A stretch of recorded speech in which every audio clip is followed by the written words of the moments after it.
अदालत रोज की तरह आज भी खचाखच भरी थी। अंतर था तो बस चेहरों का। आज उनमें से एक चेहरा था तो रजत व राधिका के तलाक का।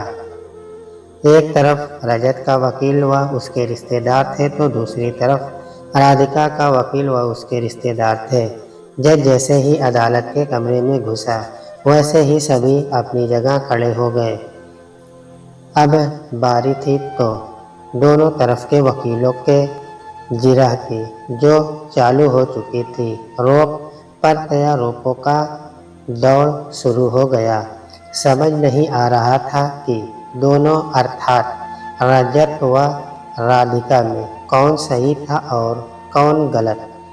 इसी ऊहापोह में जज ने दोनों को कुछ महीने साथ साथ बिताने का कहकर अगली सुनवाई की तारीख दे दी। ये तारीख जज की तरफ से पहली बार न थी। इस तलाक की सुनवाई के लिए पहले भी तारीखों पर तारीख पड़ चुकी थी। अगली सुनवाई के साथ ही रजत व राधिका के चेहरे की रंगत जितनी नहीं बदली थी उससे कहीं ज़्यादा उसके रिश्तेदारों की बदली हुई थी, क्योंकि वो इस रिश्ते की अंतिम आहुति देने के लिए तत्पर थे। लेकिन अफसोस, अब अगली सुनवाई तक इंतज़ार करना था। उधर दोनों वकील जो अदालत के कटघरे में कुत्ता बिल्ली की तरह लड़ रहे थे, वो दोनों हाथ मिलाते हुए हंसकर चाय पीने में मशगूल थे। पूरा परिसर खाली हो गया था। रह गए थे तो केवल एक तरफ रजत तो दूसरी तरफ राधिका, जो दूर दूर होने के बावजूद भी दिलों से करीब थे। लेकिन दोनों की अहम की दीवारें टकरा रही थी। यहाँ पर हम के स्थान पर मैं आ गया था। फिर कशमकश दोनों एक दूसरे को नज़रअंदाज करते हुए आगे बढ़ गए। रजत अपने ऑफिस की तरफ तो राधिका घर की तरफ। राधिका जैसे ही घर पहुंची तभी लो महारानी जी फिर से इससे घर में आ गई। सास ने राधिका के घर आते ही कहा, अरे माँ, इसे तो कुछ बोलो ही मत, नहीं तो हम लोगों के ऊपर भी प्रताड़ना का केस ठोक देगी। राधिका की ननद ने कहा। राधिका सुनकर भी अनजान बनते हुए सीधे अपने कमरे में चली गई, परंतु बाहर से ताने बराबर सुनाई पड़ रहे थे। अब देखो महारानी बाहर से आई और सोने चली गई। हम सब नौकर बैठे हैं ना उसके, पता नहीं ये कल मुही कब इस घर से जाएगी। सास राधिका को सुनाते हुए इधर राधिका के सर में दर्द, ऊपर से सासवा ननद की जली कटी सुन सुनकर मन फटा जा रहा था। जैसे सास ननद ताने सुनाने में कंपटीशन कर रही हो, कभी सास राधिका को तो कभी ननद राधिका को सुनाने में लगी थी। मन ही मन राधिका बड़बड़ाते हुए कैसे इस अजायब घर में मैं समय बिताऊंगी। अब तो रजत को भी कुछ अपने मन का नहीं बता सकती। सोचते सोचते राधिका रोने लगी। उसे अपने वो दिन याद आ गए जब रजत और राधिका दोनों एक दूसरे से बहुत प्यार करते थे। दोनों ने इस शादी के लिए क्या क्या ना पापड़ बोले। दोनों ही एक दूसरे के परिवारों को अपना बनाने में लगे थे। तब कहीं जाकर बड़ी मुश्किल से दोनों के परिवार वाले शादी के लिए तैयार हुए थे। और आज इतने में ऑफिस से रजत आते ही, माँ एक कप चाय देना, सर भारी है। क्यों नहीं, अपनी बीवी से कहता। वो रानी महारानी केवल खटिया तोड़ेगी। रजत की माँ ने ऊंची आवाज में कहा। धीरे कहो माँ, वह कुछ समय के लिए यहाँ है, फिर वो अपने घर। मेरा उस पर क्या अधिकार। रजत ने माँ को चुप करवाते हुए धीरे क्यों कहूँ, अभी तो वो तेरी बीवी है, अभी तो तेरा उसे सब कुछ करना पड़ेगा, जब जाएगी तब जाएगी। माँ ने रजत को हाथ नचाते हुए कहा। रजत कुछ बोलता उससे पहले ही राधिका रजत के हाथ से उसका बैग ले जाती है, जैसे उसने सास की सारी बातें सुन ली हो। राधिका रजत के लिए चाय बनाने चली गई। तभी रजत राधिका से, राधिका तुम रहने दो, मैं खुद बना लूँगा। राधिका ने कुछ नहीं कहा, चुपचाप चाय बनाती रही। थोड़ी ही देर में राधिका ने रजत को चाय का कप थामते हुए रसोई घर से बाहर निकल गई। रजत चाय की चुस्की लेते हुए अपने बीते दिनों को याद करने लगा। क्या वो दिन थे, राधिका यूं ही हर शाम मेरे लिए चाय लाती और मैं उसे छेड़ने के लिए खींचकर अपने पास बैठा लेता। उधर माँ जैसे आवाज़ लगाती वो मेरा हाथ छुड़वा कर भागती, ऐसे जैसे उसने कोई भूत देख लिया हो। रजत मुस्कुराने लगा। वो भी क्या दिन थे, राधिका मुझसे कितना प्यार करती थी। रजत इधर उधर देखा, फिर अपनी यादों में डूब गया। यूं ही हमारी शादी के तकरीबन 6-7 साल बीत गए थे कि एक दिन माँ कहने लगी, आखिर में तुम दोनों ही आपस में खुश रहोगे कि मुझे भी खुश रहने का अधिकार है। क्या हुआ माँ, रजत ने पूछा। क्या क्या हुआ, मुझे भी खुश रहने के लिए एक पोता तो चाहिए। इस वंश को आगे बढ़ाना है कि नहीं, कि ऐसे ही माँ ने कहा। ठीक है माँ, हम लोग भी चाहते हैं, डॉक्टर को भी दिखा ही रहे हैं, अब ईश्वर की इच्छा। रजत ने मायूसी से माँ ने अपने बेटे का मुंह देखकर धीरे से दबी जुबान से रजत को कहने लगी, एक बात कहूँ, अगर ना हो तो इसे छोड़ दे, मैं तेरी दूसरी शादी करवा दूंगी। राधिका की तरफ इशारा करते हुए, क्या क्या बोल रही हो माँ, रजत लगभग चीख ही पड़ा था। इसमें मैंने क्या गलत बोला, कम से कम वंश चलाने के लिए एक पोता तो चाहिए। जब ये बेटा नहीं दे सकती तो छोड़ दे मेरे बेटे का पीछा। मेरे बेटे के लिए लड़कियों की कमी है क्या?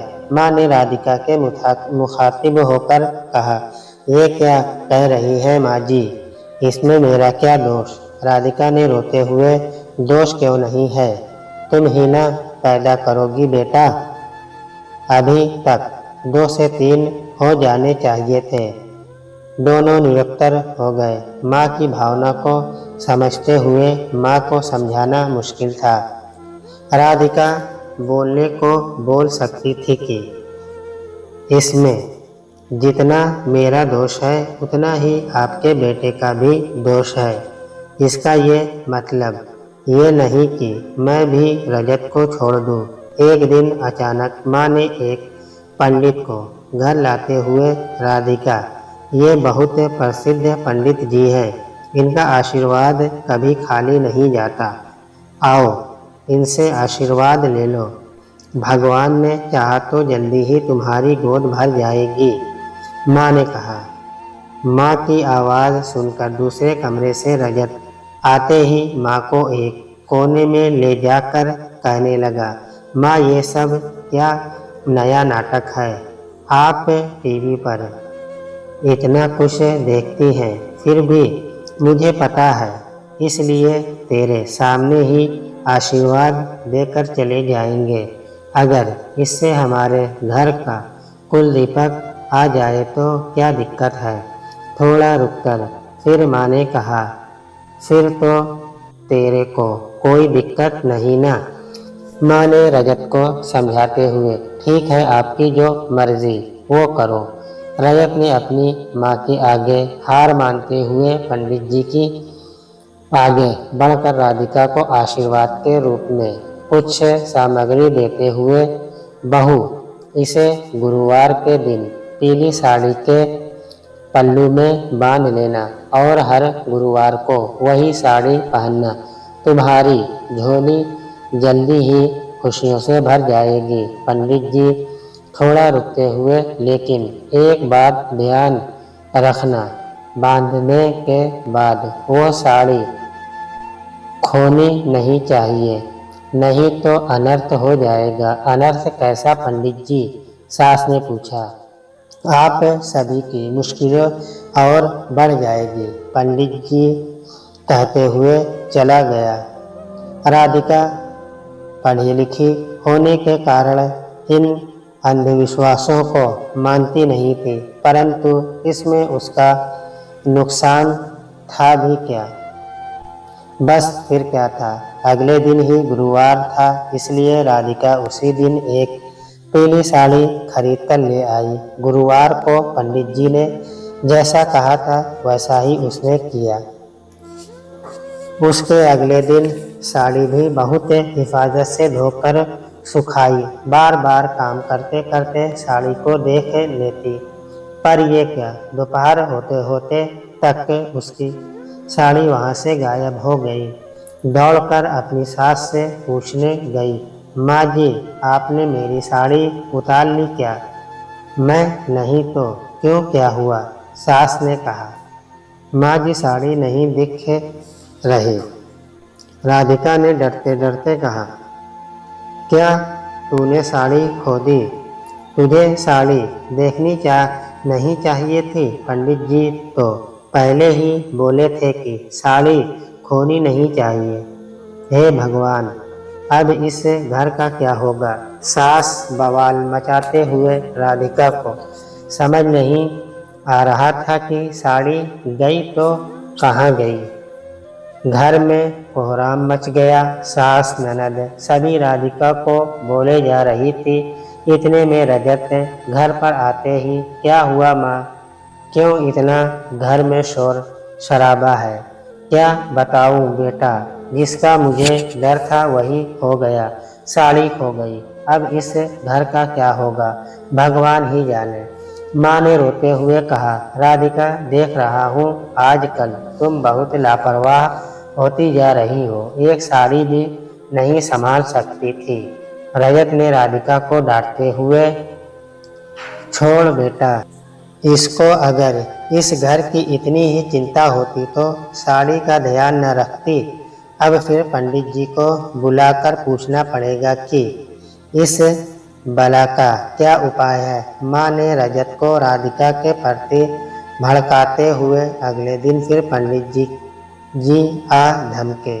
सास और पंडित जी में तकरीबन 1-2 घंटे बातचीत चली। फिर पंडित जी ने राधिका को बुलाते हुए, लो बहू, ये भगवान का प्रसाद है, इसको सुबह घर की पूजा करने के बाद सास के हाथों पानी में घोलकर पी जाना।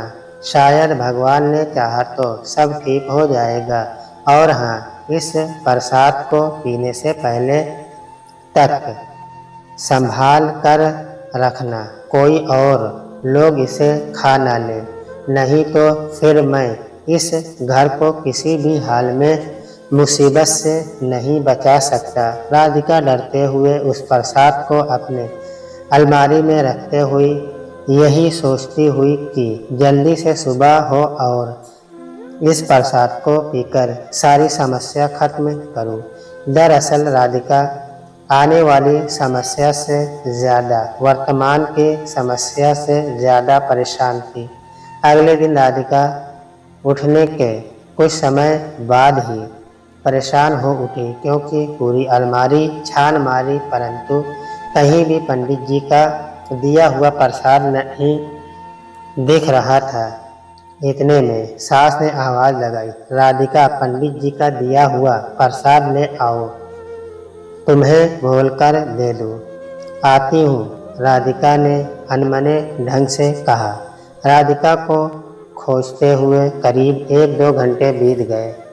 तभी सास की आवाज़ उसके कानों में पड़ी, ये लड़की इस घर को बर्बाद करके ही मानेगी। कब कहे थे पंडित जी पीने को, अभी तक नहीं पी। राधिका गुस्से में। माँ जी ने आवाज़ लगाते हुए जैसे ही राधिका ने बताया कि प्रसाद कहीं नहीं मिल रहा, वैसे ही मानो घर में भूचाल आ गया हो। सास, ननद, रजत सभी उसको खरी खोटी सुनाने लगे। बात इतनी बढ़ गई कि रजत का हाथ राधिका पर उठ गया। राधिका मारे गुस्से के अपना ससुराल छोड़ मायके चली आई। फिर क्या था, राधिका इस अपमान को बर्दाश्त न कर पाई और बात तलाक तक आ पहुंची। तलाक के लिए अदालत के दरवाजे खटखटाए दिए गए और जिरहे चालू हो गए और आज अदालत ने राधिका को कुछ दिनों के लिए वापस रजत के साथ कर दिया। इतने में रजत की नज़र चाय के कप पर पड़ी जो ठंडी हो चुकी थी। रजत ठंडी आहें भरते हुए मन ही मन, राधिका तुम ही हो इन सारी परेशानियों की जिम्मेदार। न पीली साड़ी होती, न ही यह परेशानियां आती। सोचते हुए बालकनी में घूमने लगा, तभी उसकी माँ की आवाज़ उसके कानों में पड़ी। देखा मुन्नी, मैंने कर दिया ना। बड़ा मुश्किल था राधिका से रजत का पीछा छुड़वाना। आखिरकार मेरी मेहनत रंग लाई। माँ ने अपनी जीत का सेहरा बांधते हुए, हाँ माँ, मान गई आपको। भैया की दूसरी शादी करवाने के चक्कर में आपने तो एकदम फिल्मी हीरोइनों की तरह एक्टिंग की थी। अच्छा माँ, एक बात बताओ, साली तो समझ में आती है कि तुमने उतार ली, पर प्रसाद? ननद ने माँ पर गर्व करते हुए, अरे पगली, प्रसाद गायब करना कोई मुश्किल काम थोड़ी ही था। वह प्रसाद मैंने उड़ने वाले पराग से बनवाया, जो हवा के संपर्क में आते ही 8-10 घंटों में अपने आप उड़ जाएगा। फिर क्या था, अलमारी में पड़ा पड़ा उड़ गया। माँ ने अपनी पीठ अपने ही थपथपाते हुए, रजत सुनते ही ऐसा लगा मानो कदमों के नीचे से ज़मीन खिसक गई हो। माँ, ये तुमने क्या किया? अपने ही बेटे के जीवन में जहर घोल दिया, एक बच्चे के खातिर। बच्चा तो हम लोग अनाथालय से लेने ही वाले थे, फिर तुमने ऐसा क्यों किया? माँ, मैं आज भी राधिका को बहुत प्यार करता हूँ, पर वह मुझे कभी माफ़ नहीं करेगी। रजत तो वहीं बैठते हुए रोता जा रहा था, साथ ही कहता जा रहा था, मुझे माफ़ कर दो राधिका, मैं तुम्हारा गुनहगार हूँ। आज रजत की इस तरह से अहम व मतभेद की दीवारें टूट गई थी। घमंड चकनाचूर हो गया था। नफरत हमेशा के लिए दफन हो गया और राधिका दूसरे कमरे में सभी बातों से अनजान रजत से दूर जाने पर आंसू बहा रही थी।